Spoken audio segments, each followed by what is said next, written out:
e apertada.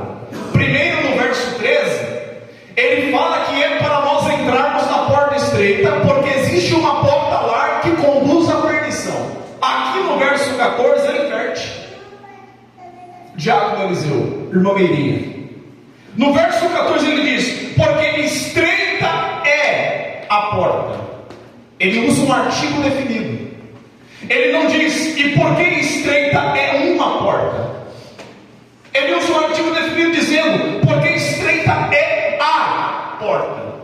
Que porta? A porta que conduz para os céus. Aleluia. E apertado o caminho que leva à vida, e poucos são as que a encontrem. Por que poucos, Senhor? Porque poucos entram pela porta estreita. Aí, Gênesis capítulo 5, verso número 24, diz que o Enoque andou com Deus, vírgula, e Deus para si o tomou. Andar com Deus aqui é andar pela porta estreita, é andar no caminho estreito. Andar com Deus, muitas das vezes, eu tenho que renunciar à minha vontade, os meus desejos carnais, os meus planos pecaminosos. Andar com Deus, em Gênesis 5, verso 24, diz que Deus, é como se Deus pegasse Enoque pela mão e andasse ao seu lado até a linha de chegada. Andar com Deus, em Gênesis 5, verso 24, fala de relacionamento, fala de amizade. Eu só ando com quem eu tenho relacionamento, eu só ando com quem eu tenho amizade, eu só ando com quem eu tenho intimidade. Aleluia!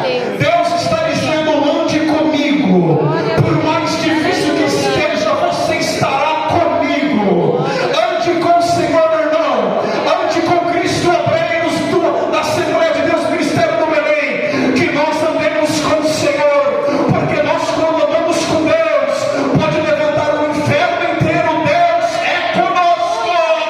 Glória a Deus. Aleluia! Abra tua boca e glorifique a Deus, irmão. Aleluia. Jesus, o Cordeiro, está no nosso meio. Aleluia! Porta estreita, quase ninguém quer entrar por ela. Por quê? É difícil. É difícil ter uma vida com Deus, por isso que muitas pessoas não querem. Hoje os pregadores coaches da internet, não estou julgando, um pensamento crítico meu, é só mensagens de vitórias, mas a mensagem do Evangelho tem ficado para fora dos púlpitos de muitas igrejas. Irmão, Evangelho não precisa da gente enfeitar muita coisa não. Sabe o que é o Evangelho? Paulo responde em Romanos capítulo 1, a partir do verso de número 16. Ele diz assim: porque o Evangelho é o poder de Deus, ponto e vírgula, para salvação de todo aquele que crê. Aleluia. O Evangelho é o poder de Deus para a salvação de todo aquele que crê. Romanos 1, verso 16. Então, se o Evangelho é o poder de Deus para, por que ele é o poder de Deus? Ele serve para alguma coisa. A expressão para salvação, para, é dar continuidade. Ele é o poder de Deus para a salvação. Então, se o Evangelho é o poder de Deus para a nossa salvação, de todo aquele que crê, nós não precisamos mais de nenhum poder Aleluia. no mundo para a nossa salvação. O poder de Deus é o Evangelho que vai nos guiar e nos levar para sempre com Ele nos ares. Evangelho é: renuncie os seus pecados, arrependa-se dos seus pecados, se converta, busque a Cristo, clame ao Senhor, estude a palavra de Deus, santifique a tua vida. Esse é o Evangelho que era pregado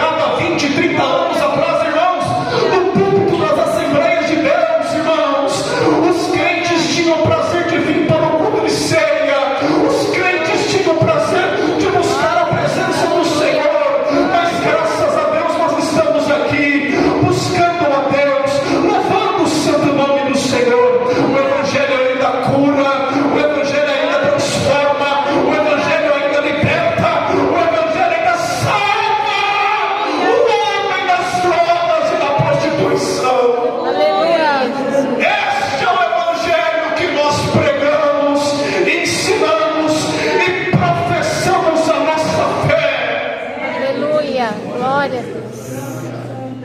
Aleluia, Jesus. Glória a Deus. Irmão, Paulo, ele diz assim, e eu já finalizo. Paulo ele diz assim: Cristo, a carta aos Filipenses, Cristo, ele morreu na cruz. E quando Deus, em João 3,16, envia o seu filho na cruz, a palavra cruz no grego é stauros, significa madeiro. Quem merecia morrer no madeiro em Israel? O maior criminoso da época. Aí são 3 pessoas penduradas na cruz. Cristo está no meio, o ladrão está do outro lado, e o outro criminoso está do lado esquerdo. Mas por que pregam Jesus na cruz que está ao meio? Por que não colocam a cruz de Cristo do lado direito ou do lado esquerdo? Por que no meio? Já parou para pensar nisso? Por que meio? Quem era pendurado no meio, entre outras cruzes, era o maior criminoso que cometia os maiores crimes da época.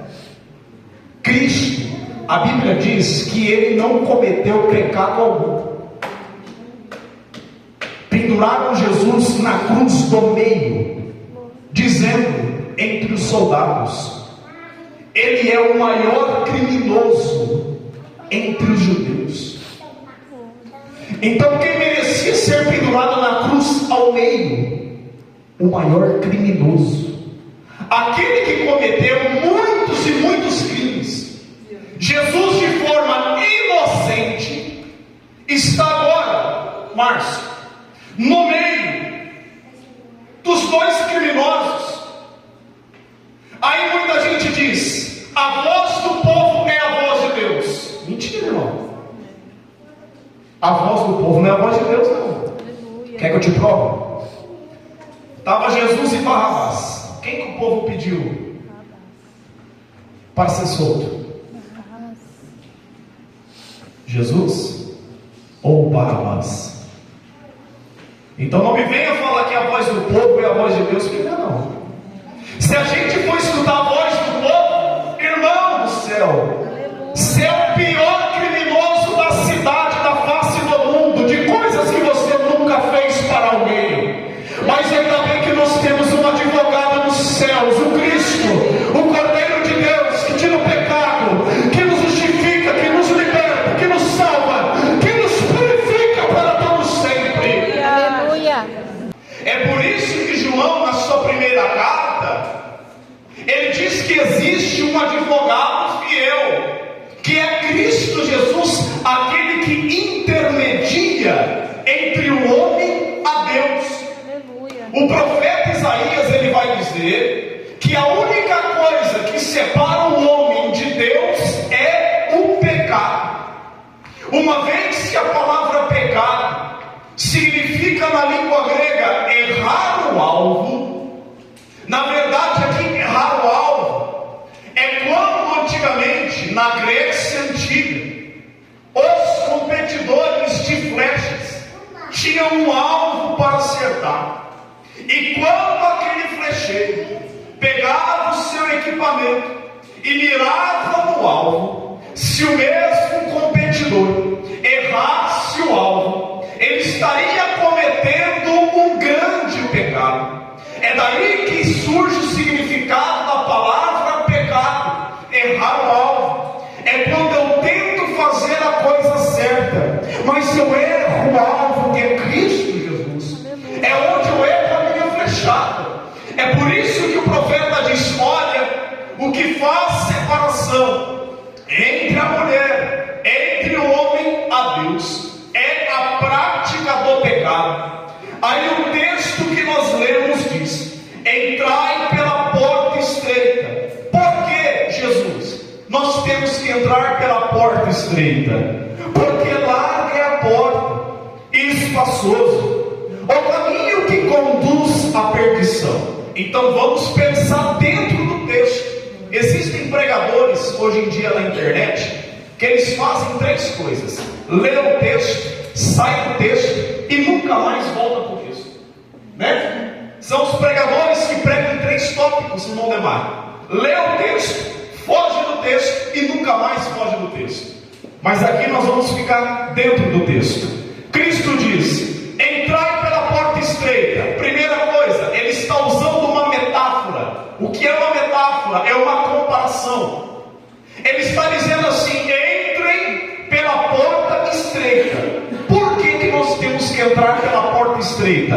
Por quê? Porque larga é a porta. Ele está falando da segunda porta. E espaçosa o caminho que conduz à perdição. Vamos pensar: entrem pela porta estreita. Mesmo que ela seja estreita, entrem por ela. Por que, Senhor? Porque existe uma outra porta que ela é larga. Ela é muito espaçosa o caminho que conduz até ela. Mas muitos entrarão nesta porta espaçosa. Só que aqui não é um paradoxo. Aqui não é uma contradição. Porque na porta estreita, metaforicamente falando, é um caminho que nos conduz à Nova Jerusalém. Aleluia. A porta larga, metaforicamente falando, ou seja, irmão Décio, fazendo um paralelismo, é aquela porta que conduzirá a pessoa para o Hades. Uma vez que a palavra inferno, na língua grega, significa Hades, que é o lugar dos mortos, Jesus falou mais sobre o inferno do que sobre os céus. Você sabia disso? Jesus, em 3 anos e meio do seu ministério profético, messiânico, falou mais sobre o inferno do que sobre os céus. E você me pergunta por quê? Porque a gravidade do inferno é muito séria. É muito perigoso a pessoa que entra pela porta larga e vai morar para sempre no Hades, no inferno, que é o lugar dos mortos. Aí Jesus está dizendo: peguem a porta estreita. Por mais difícil que seja vocês permanecer dentro dela, entre pela porta estreita, porque existe uma porta que conduz à perdição. E o texto de João diz que eu não quero, Cristo falando, que nenhum de vós se percam. A Bíblia diz em 2 Timóteo, capítulo de número 2, a partir dos versos de número 2, 3 e 4, que a vontade de Deus é que todos os homens aqui é homens e mulheres, se salvem e venham ao conhecimento de Cristo e da graça da verdade. Então Cristo está te dando um conselho nesta noite, através da minha boca, através da palavra dele: permaneça dentro da porta estreita. Por mais difícil que seja, aguenta os vendavais dentro desta porta estreita. Essa porta conduzirá